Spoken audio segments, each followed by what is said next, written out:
so tall. People built it high but couldn't hear the call. God changed their language, spread them far and wide, showing His power. He's always by our side. He's the one who sets us free, forgiven, loved, we're meant to be. Just like the woman, we're made brand new. Come and see what God can do. J12 teaches mercy, grace, and love. God forgives us, He lifts us up. No more shame, no more fear. With Jesus' love, we draw near. He's the one who sets us free, forgiven, loved, we're meant to be. Just like the woman, we're made brand new. Come and see what God can.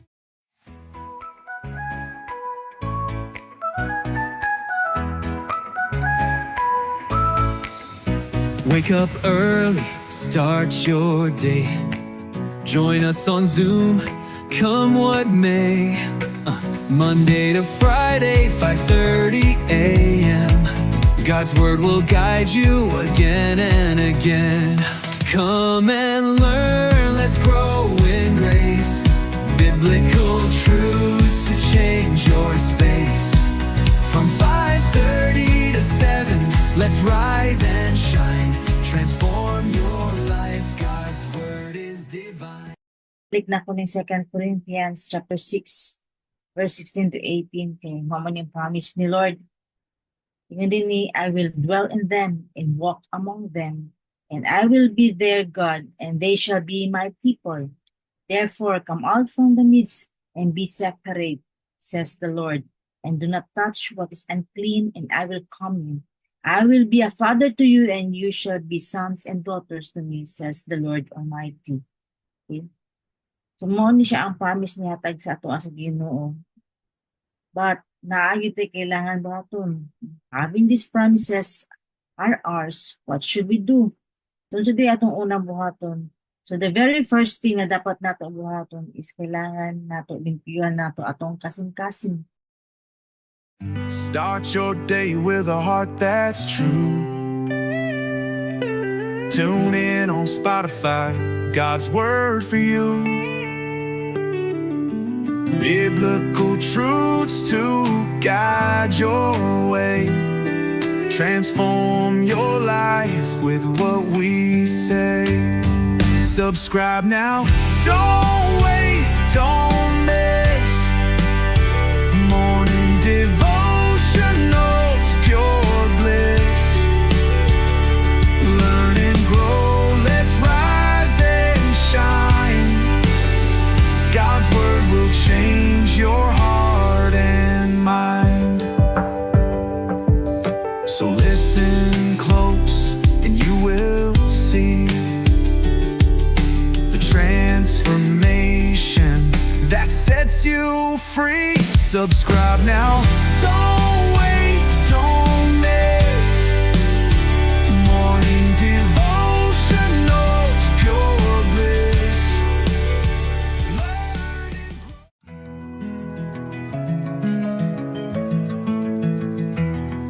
On March 7th we gathered as one.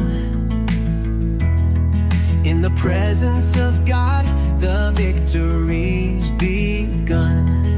The blood of Christ, it set us free. Through His resurrection we found victory.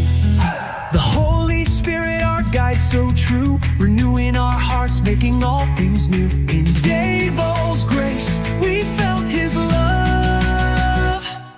We are restored by His power from above. We're renewed, we're whole, we stand in His might. By the blood of the Lamb we've been given new life. The power of resurrection, our hearts ignite.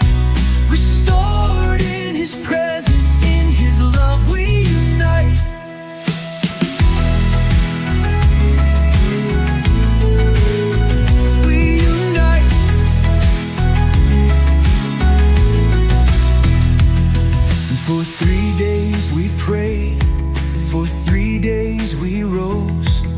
The power of His Spirit, within us it flows. March 9th came, but the change was so clear. We leave as victors, His love we hold near. The Holy Spirit, our guide so true, renewing our hearts, making all things new. In Dave Isle's grace, we felt His love. We are restored by His power from above. In Baha'i Pagasa we came as one. March 13th, the healing had begun. The chains were heavy, but we found the way. Through the blood of Christ, we're free today. By His resurrection, we're made anew. The Holy Spirit fills us through and through. No more shadows, no more fear. It is love we're drawn near. We're new, we're whole by His sacrifice. In the blood of the Lamb, we're given new life. By the power of His resurrection, we stand, restored forever, held by His hand.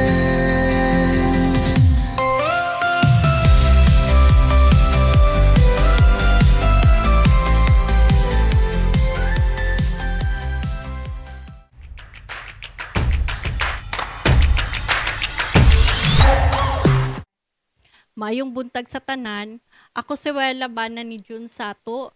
Sa katong wala pa ko kasulod sa RW, akong life grabe ka struggle, nakaanak ko Lord.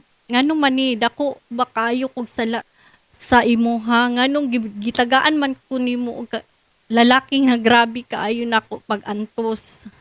Pero ginat-pray na ako akong bana na magbag-unan. Daghan akong nasudlan nga simbahan, gina-free o gina-try na ako magbag-o pero wala gyapon. Nisulod na pud ko og charismatic na simbahan kay basing diri na mi magbag-o ug matabangan mi ug ampo sa among kinabuhi. Nagrabi ka struggle. Mas nalala man hinuon among kinabuhi na grabe man hinuon akong bana. The way naga-istorya ilang pastor na nga hilak man tapos kailangan man makuyapan ming tanan. Unya, wala ko kasabot nga nung makuyapan man. Mao nag-isip na pud ko na mag-iglesia na pud ko be. Pero naisip na ko na dili lang kay mas maayo nga mo-abroad na lang ko. Biyaan na lang nako akong bana kay basin diri na maoki akong kinabuhi og sa akong mga anak kay gikapoy na kaayo ko. The way nag-istorya mi sa akong bana, puro singgit o puro yawa. Ingnan pa ko niyag, malas ka sa akong kinabuhi. Nganong niabot man ka sa akong yawa ka. Mao na puro istorya sa among baba. Mao na akong anak moingon na pud yawa man og mag-away silang magsuon. Pero ako makadungog, mahadlok ko sa akong mga anak ug musuko ko ngano man mag-away man mo, gusto ninyo magbulag mi sa inyong daddy. Mao na akong panghadlok sa ilaha. Pero nakahuna-huna ko tungod pod sa ako pod maong inana sila mag-istorya. The time na nagkita mi ni Pastor Lloyd, nagduha-duha pa ko kung pastor na jud siya kay kana sila kauban na sa ila pag adik-adik sa kong bana. Mao na wala ko'y salig sa ilahang tanan. Pag ingon ni Pastor Lloyd na mao na adto sila sa balay, wala pa ko nisugot sa akong bana. Pero pag ingon nga magpatrabaho sa ngipon sa anak ni Lloyd, sugot ko. Unya digto ko naka-open up sa iyaha na grabe jud among life. Maski 25 years na mi na panag-uban, wala magbagbago. Kung pastor ka do, pwede tabangan mi nimo og i-frame mi nimo do, maoke among kinabuhi og mawala na among bisyo. Wala ko nituo jud og gisuwayan pa nako siya. Pero katong muuli na si Do, gitawag ko sa akong bana og ni ana siya na pwede ta i-pray ni Lloyd, ni Pastor Lloyd. Gian nigaan among pagbati paghuman og ampo ni Pastor Lloyd. After ato nituo ko na pastor na jud si Pastor Lloyd. Niabot ang time na nasakit akong bana og giingon nako si Pastor Lloyd para patabangi mi iampo akong bana kay kung dili siya okay dalahon nako siya sa hospital. After sa prayers na okay na akong bana, hala grabe jud di ay si Do. Gi-invite ko ni Do na magsimba pero wala pa ko ni tuo. Dayon kay daghan kog doubts. Wala ko nisugot dayon kay basing parehas na pud sa charismatic na alive unya bakuyap-kuyap na pud. Then pag uli sa akong bana, nag-ingon siya, magsimba tami. Kay okay jud kay mawala jud mga pag atong bugat na problema unya. Ingon siya nga magbag-o na jud siya. Nangutana ko kung wala alive di. Ana ang akong bana nga naagyapon pero mawala jud tanan kalagot. Mao to katong the time nga na-encourage ko kay nagbag-o na jud siya og wala na siya inom sabay sa kuha. Magsimba na ko dito, nalalipay ko kay ganahan kaayo ko sa wali ni Pastor Wendell kay naigo jud ming duha sa akong bana. Nakaingon ko, Lord, mao jud akong ginapangit na simbahan ug anak ko, Lord, diri na jud mi mabag-o ug didto na gihinahinay og bag-o ni Lord. Dali lang kaayo jud ko magsimba. Excited na kaayo mi og ma-control. Nasad na ko akong na magyaw-yaw. So kad na naka-RW ko, grabe jud gibuhat ni Lord sa amoa. Nakaana jud ko na mali tanan akong mga gipangbuhat og istorya sa akong mga anak. Tapos akong bana grabe dako kaayo og pagbag-o sa iyang bisyo. Naa jud siya kahadlok kay Lord. Dati kay ako man iyang hadlokod kung dili nako siya pagbigyan. Sige mig-away or dili siya mo trabaho. Ug dito sa RW, ang dili nako malimtan nga sa krus nagibayaran na di ay misa among sala. Pasalamat jud ko kay Lord na jud mi kahadlok duha sa Ginoo. Grabe akong kalipay ug gis-share pod nako tanan akong natud-an sa akong mga anak ug pati akong anak nalipay na pod sila pagbago sa ilang daddy. Karon gina-pray nako na akong anak pod makasulod pod sa Dynamic Church, maka-RW ug makadawat jud sila kay Lord ug ma-experience nila ang gugma ni Lord samak sa amoa. Kamo nga wala pa ka RW, pagsulod jud mo kay grabe ang impact na gihatag ni Lord sa amoa. Dako jud ang pagbag-o sa amoang duha.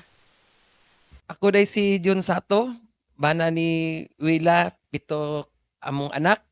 Bago ko nag-RW, nakaagi po ko og disgrasya, kumatos og tulo ka adlaw og hapit isa ka bulan ko sobra bulan ko sa ospital bago nakagawas.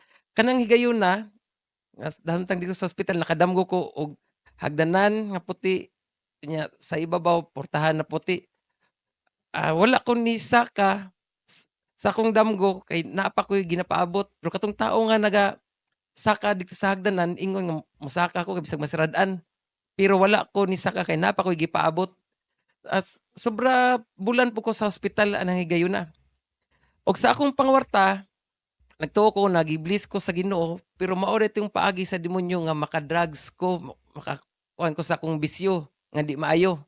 Pagsimba nako sa Dynamic Church, dito nako nahibal-an nga dili day maayo ang akong ginabuhat sa pag-drugs ug unsa na lang day kung madakpan ko, magbulag mi sa akong asawa, mawala na ang akong pamilya ug maguba tungod lang sa droga. One time, karon na tuig, wala naman nakita mi sa akong amigo nga si Do, kanang pastor pastor na siya karon.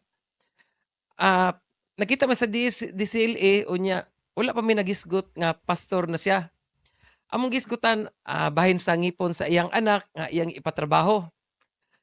15 years pod mi wala nagkita ani dugay-dugay na. Pagtrabaho nako siyang anak, dikto nako nadungog ang bahin sa Ginoo og gi-invite ko niya makaadto ba ko Sunday sa church. Maton niadto ko sa church nga ako lang isa. Kaya nga akong asawa napay pagduha-duha. Dito man ako sa church nadungog nako ang pulong sa Ginoo na giwali ni Pastor Wendell nga wala dama nga igo kay ko sa pulong. The next Sunday gidala nako akong asawa, mao to nasabtan namo ang tanan og encourage ni na mag-join ni sa mag-RW. Sa RW daghang kog nahibal-an og nakatunan og ang daghan akong pangutanan natubag. Ang pinakadili nako malimtan ang pagpasaylo sa isig katawo, magpakumbaba o mag-humble down. Napasaylo na nako ang mga nakasala sa kuha maski pag wala sila nakabalo og nakapangayo na kog pasaylo sa akong nasad-an sa una. Kay bugnaw ang dughan kung wala kay gidaladala na kalagot. Karon ang demonyo dili na makatintal sa akoa kay kabalo ko naa na ang Ginoo sa akoa. Karon nga nahuman ako RW, excited na pud ko na ihatag sa kuha ang grasya sa Ginoo na mamaayo ilabi na sa akong pamilya. Dati grabing gubuta og libog kayo ko. Karon lahi na. Kay moagi na migbugnaw nga istorya og magpaubos na misa usag-usa. Naanay Ginoo sa moa. Kamo nga wala pa nag RW sudli jud ninyo kay daghan pa mog mahibal-an nga maayo bahin sa pulong sa Ginoo. Ako si Wela. Ako pod si John. To God be the glory.